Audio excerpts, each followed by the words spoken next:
आप सभी को जय मसीह की। आज परमेश्वर के वचन में आप सभी का स्वागत है। परमेश्वर पिता आज अपने वचनों के द्वारा आप सबको बहुत ऐसी आशीष को दे। वे अपने वचनों के द्वारा आपसे बोले और बातचीत करे। हम लोग मत्ती 12 अध्याय उसका 20 को देखेंगे। जिस प्रकार से लिखा है, वह कुचले हुए सरकंडे को ना तोड़ेगा और धुआं देती हुई बत्ती को ना बुझाएगा, जब तक वह न्याय को प्रबल ना कराए और अन्य जाति उसके नाम पर आशा रखेंगी। और आज परमेश्वर पिता अपने वचनों के द्वारा आपसे कुछ बातों को बताना चाहता है। और यीशु मसीह के बारे में तो लिखा है, जिसके बारे में भविष्यवाणी की गई थी कि वह कुचले हुए सरकंडे को ना तोड़ेगा। और ये कुचला हुआ सरकंडा क्या है? अगर हम बाइबल से देखते हैं तो ये मिस्र के बारे में लिखा। और अगर मिस्र के बारे में हम आत्मिक रूप से देखते हैं तो ये संसार के बारे में और सांसारिक लोगों के बारे में, जो इस संसार में दबाए गए, कुचले गए, पापों में, अधर्मों में, गुनाहों में, और ऐसे लोग हैं जिनके जीवन की अवस्था खत्म होने की कगार में है और जो कुचला गया है, उनके जीवन के लिए अब कोई आशा नहीं बची। ऐसे लोगों के बारे में परमेश्वर बता रहा है। ऐसे लोगों के बारे में बता रहा है जो धुआं देती हुई बत्ती के समान है। अगर हम धुआं देती हुई बत्ती को देखते हैं तो उसके धुएं को क्या करते हैं, लोग नहीं चाहते कि ऐसा बत्ती ज्यादा देर तक जले और उसे फूंक मारकर लोग बुझा देते हैं, ताकि वो धुआं वो कालिक हमारे घर को क्या ना कर सके, अंधकार ना कर सके, वो धुआं हमारी आंखों में जलन उत्पन्न ना कर सके। इसलिए वो क्या करते, टिमटिमाती हुई बत्ती, धुआं देती हुई बत्ती को क्या करते, लोग क्या करते, बुझा देते हैं। इसलिए परमेश्वर का वचन आज हमसे कह रहा है कि हो सकता है आप ऐसे धुआं देती हुई बत्ती के समान हो। जब आपके परिवार के लिए लोग कह रहे ये तो हमारे लिए एक कलंक है, ये तो हमारे लिए परिवार के लिए एक श्राप का कारण है, इनका ना होना हमारी जिंदगी के लिए बेहतर है। हो सकता है लोग आपके जीवन को ऐसे ही आंक रहे होंगे, लेकिन परमेश्वर का वचन कहता है कि यीशु मसीह जो महिमा की आशा है वो आप में रहने वाला परमेश्वर है। उसका वचन कहता है कि अन्य जाति उसके नाम पर भरोसा रखेंगे, उसके नाम पर आशा को रखेंगे, क्योंकि हो सकता है इस संसार में आप कुचले गए, हो सकता है इस संसार में आप दबाए गए, आप नष्ट किए गए। और ये संसार का तो नियम है, जो ज्यादा कमजोर होता है उसको लोग और कमजोर करने में तुले रहते। जो बुराइयों में गिरा रहता है उसको और लोग क्या कहते, बुरा कह कर उसके जीवन को और नष्ट करने पर तुले रहते। ये तो संसार का नियम है कि लोग क्या करते और भी बुराइयों में लोगों के बुराई कर करके लोगों के जीवन को नष्ट करने में तुले। परंतु परमेश्वर का वचन कहता है कि अन्य जाति उसके नाम पर आशा रखेंगे। ऐसे लोग जो परमेश्वर को नहीं जानते परंतु उसके नाम पर आशा रखेंगे, क्योंकि वो कुचले हुए सरकंडे को नहीं तोड़ेगा, वो आपको नष्ट होने नहीं देगा, वो आपको बुझने नहीं देगा। हो सकता है आप लोगों के लिए, लोगों की नजर में ऐसे हो कि इसको बुझ जाना ही इसके लिए बेहतर है, इसका मर जाना ही बेहतर है। लोग आपके लिए कुछ भी बोले हो, चाहे कैसे भी शब्द आपके लिए बोले गए, लेकिन परमेश्वर का वचन इस प्रकार से कहता है, वो धुआं देती हुई बत्ती को भी नहीं बुझाने वाला परमेश्वर है। वो दयावंत परमेश्वर है। और यीशु मसीह के बारे में लिखा है, वो परमेश्वर का चुना हुआ सेवक है। वो परमेश्वर का चुना हुआ सेवक यीशु मसीह, वो कुचले हुए सरकंडे को नहीं तोड़ेगा और धुआं देती बत्ती को नहीं बुझाएगा, बोल रहा है। और हो सकता है इस संसार में आप खुद के बारे में भी ऐसा सोच रहे हो, नहीं मेरे जीवन का कोई भी महत्व नहीं, मेरे जीवन तो हर एक के लिए क्या है, दुख का कारण है, मेरी बीमारियां लोगों के लिए तकलीफ का कारण है, मेरा मर जाना ही बेहतर आप सोच रहे हैं। लेकिन परमेश्वर का वचन आज आपसे कहना चाहता है, वो आपको नष्ट होने नहीं देगा, वो आपको नाश होने नहीं देगा। वो इसलिए नहीं आया कि आप नाश हो जाएं। इसलिए परमेश्वर का वचन इस प्रकार से लिखा है, उसके वचन में लिखा है, यशायाह में इस प्रकार से लिखा हुआ है, उसका 53 उसका 10 में लिखा है, परमेश्वर को भाया कि उसे कुचले, बोल रहा है। यानी कि परमेश्वर ने उसको इसलिए कुचला, इसीलिए दुर्दशा में डाला ताकि आप कुचले ना जाएं, ताकि आप नष्ट ना हो सकता है बीमारियों ने आपको कुचल दिया, आपकी मानसिक हालत ने आपको कुचल दिया, लोगों ने बोल बोल कर आपको कुचल दिया, आपकी जिंदगी कलंक से भरी हुई जिंदगी लग रही है, ये तो पापों में पड़ा हुआ लड़का है, ये तो पापों में पड़ी हुई बहुत गलत लड़की है, इसका तो मर जाना अच्छा है। लेकिन आपके लिए एक आशा है, वो मसीह है, वो आशा जो आप में वास करता है, क्योंकि वो बोलता है कि वो कुचले हुए सरकंडे को नहीं तोड़ेगा, वो धुआं देती हुई बत्ती को नहीं बुझाएगा। ये आपके लिए आशा है। और हम देखते हैं एक बत्ती अगर जो धुआं देती है उसमें एक हल्की सी चिंगारी होती है। और परमेश्वर आपके जीवन की छोटी सी भलाई को भी परमेश्वर आपकी जिंदगी में देख सकता है, जो संसार के लोग नहीं देख सकते।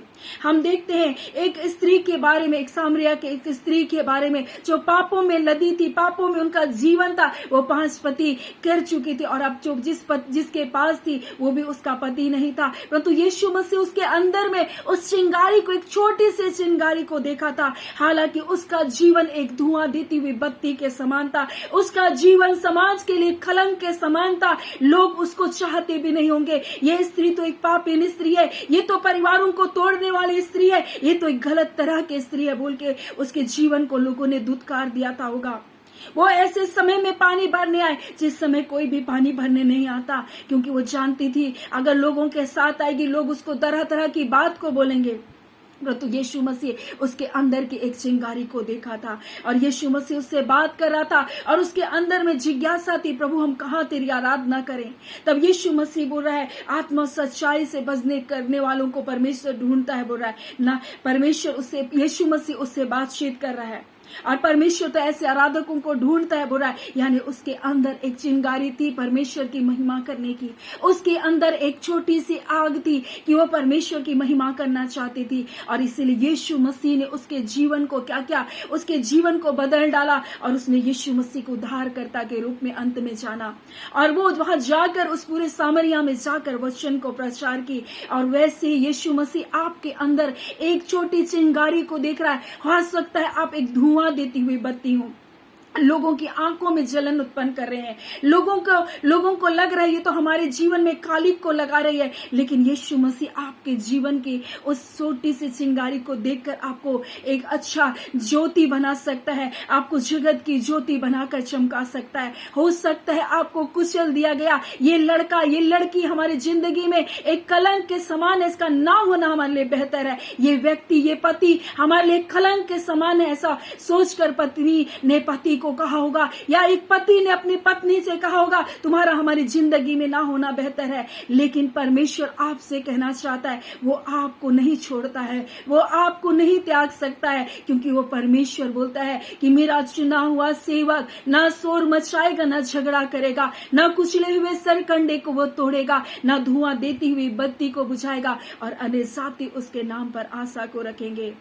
और इसलिए तो वो हमारे लिए कुचला गया ताकि हम जो दबे और कुचले हैं हमको परमेश्वर क्या करे, उठाए। वे परमेश्वर इन वचनों के द्वारा ये बताना चाहता है कि मेरा सेवक, मेरा यीशु, मेरा बेटा यीशु मसीह तो दबे और कुचलों को क्या क्या उठाया, परंतु तुम जो मेरे बच्चे हो, जो मेरे पवित्र आत्मा से भरे गए हो, मैंने तुम्हें अपनी सामर्थ दिया, क्या तुम इन दबे कुचलों के घरों में जाते हो? क्या तुम ऐसे लोगों की सुधि को लेते हो जो आज पापों में पड़े हुए हैं, जो आज असहाय पड़े हुए हैं, जिनके लिए कोई आशा, कोई उम्मीद नहीं, उनके लिए सिर्फ मरना बाकी है और वो सोच रहे अब मेरे जीवन का बस अंत समय आ गया।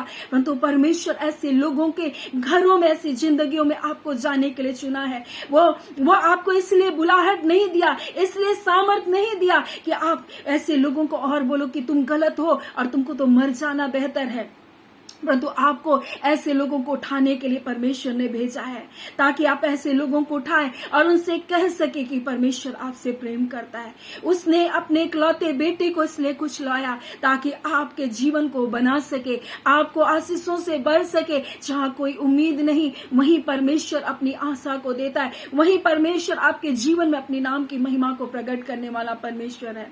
और वही परमेश्वर आज आपसे बोलना और बातचीत करना चाहता है। वो आपसे कहता है हो सकता है संसार में तुम्हारे लिए कोई आशा नहीं, परंतु यीशु मसीह में एक जीवित आशा है तुम्हारे लिए। मसीह वो जो महिमा की आशा है वो कहीं और नहीं परंतु तुम में वास करता है। इसलिए आज तुम अपने दिल को खोलो, अपने हृदय के द्वार को खोलो और कहो यीशु मसीह आप मेरे जीवन में आइए, आप मेरे जीवन को बनाइए। हो सकता है मैं कुचला गया हूँ, हो सकती है मैं कुचली गई हूँ, मैं नष्ट होने की कगार हूँ, परंतु मुझे एक नया जीवन को दीजिए। हो सकता है लोग मुझे फूंक मार कर कह रहे तुम खत्म हो जा, परंतु मेरे प्रभु तू मेरे अंदर की उस चिंगारी को देख प्रभु, और मेरे जीवन को प्रभु तू प्रज्वलित कर दे। मुझे लोगों के लिए एक आशा की ज्योति बना दे, मुझे ऐसी ज्योति बना दे प्रभु ताकि मैं दूसरों के लिए भी एक ज्योति बन सकूं।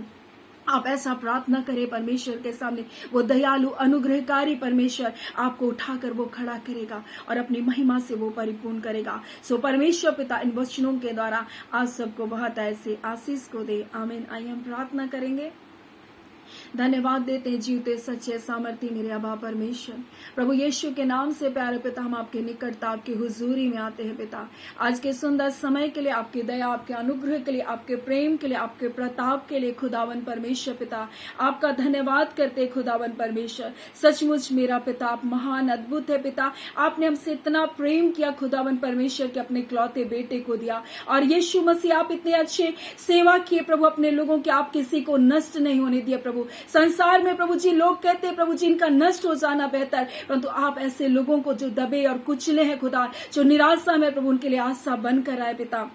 और पिता आप कहते प्रभु हाँ खुदा चाहिए कैसे भी गुनाह, कैसे भी आप पापों में प्रभु आप उनके पाप, उनको गुनाहों को क्षमा करने के लिए विश्वास योग्य है पिता। आप एक नया जीवन देने का वादा कर रहे प्रभु, एक नया समय शुरू करने का वादा कर रहे, एक नया टाइम आपके लोगों के जीवन के लिए शुरू कर रहे प्रभु। हो सकता है इनके जीवन में बहुत सारी प्रॉब्लम्स है खुदा और इनको लग रहा है प्रभु अब खत्म हो चुका, परंतु एक नया टाइम यीशु के नाम से आपके बच्चों की जिंदगी में शुरू होने जा रहा है। हर एक पिता परमेश्वर अंधकार का टाइम इनके जीवन से खत्म होने पाए और पिता ये आपके उत्तम भाग को यीशु के नाम से देखे, आपकी भलाई को अपने जीवन में देखने पाए, आपकी उत्तमता की आशीष अपने जीवन में महसूस करने पाए खुदावन परमेश्वर पिता।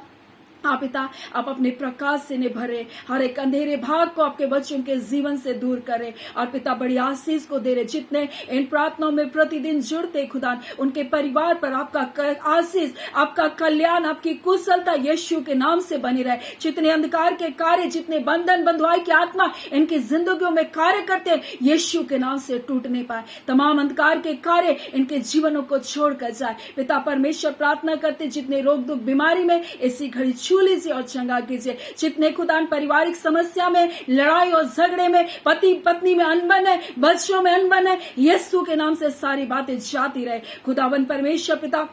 पिता शैतान के जितने कार्य परिवारों को तोड़ने के लिए किए गए सारे कार्य यीशु के नाम से निष्फल किए जाते। इसी घड़ी निष्फल किए जाते प्रभु। इसी घड़ी परमेश्वर के सारे कार्य इसी घड़ी परास्त किए गए हैं प्रभु। यीशु मसीह आपने उन पर जय को दिया, आपका धन्यवाद खुदावन परमेश्वर पिता। हम प्रार्थना करते इस घड़ी परमेश्वर पिता जितने लोग परमेश्वर हाँ पिता परमेश्वर इस घड़ी हॉस्पिटलों में प्रभु जी और पिता परमेश्वर डॉक्टर ने उनके लिए गलत परमेश्वर पिता बातों को कह दिया प्रभु। ऐसी बातें परमेश्वर जो उनके लिए गलत है प्रभु जी, ऐसी रिपोर्टें परमेश्वर जो उनकी हानि के लिए प्रभु जी खुदावन परमेश्वर पिता आज उस सारे रिपोर्टों को हम कैंसिल करते यीशु के नाम से। एक बड़े जय छुटकारे को दीजिए अपने लोगों को और अपने नाम की महिमा को प्रकट कीजिए। आप अद्भुत जय छुटकारे को अपने लोगों को इस घड़ी दे रहे प्रभु। आप अपने अनुग्रह से अपने लोगों को बर रहे पिता, आपका धन्यवाद देते खुदावन यीशु। आपके कोड़े खाने से ये चंगे हो गए, बीमारी इनके शरीर का भाग नहीं है प्रभु जी, ये अंधकार इनके जीवन में रह नहीं सकता प्रभु। ये दर्द, ये पीड़ा,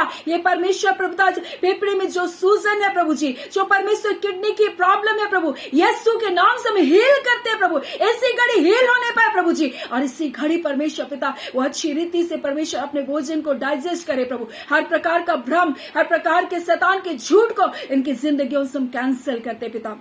इसी घड़ी अपनी ताकत, अपने बल को दीजिए प्रभु जी और अपने नाम की महिमा को प्रकट करें। धन्यवाद देते, अद्भुत शांति आनंद से परिपूर्ण करें। प्रार्थना यीशु के नाम से मांगते, दया सुन अनुग्रह से ग्रहण कर लीजिएगा। आमीन।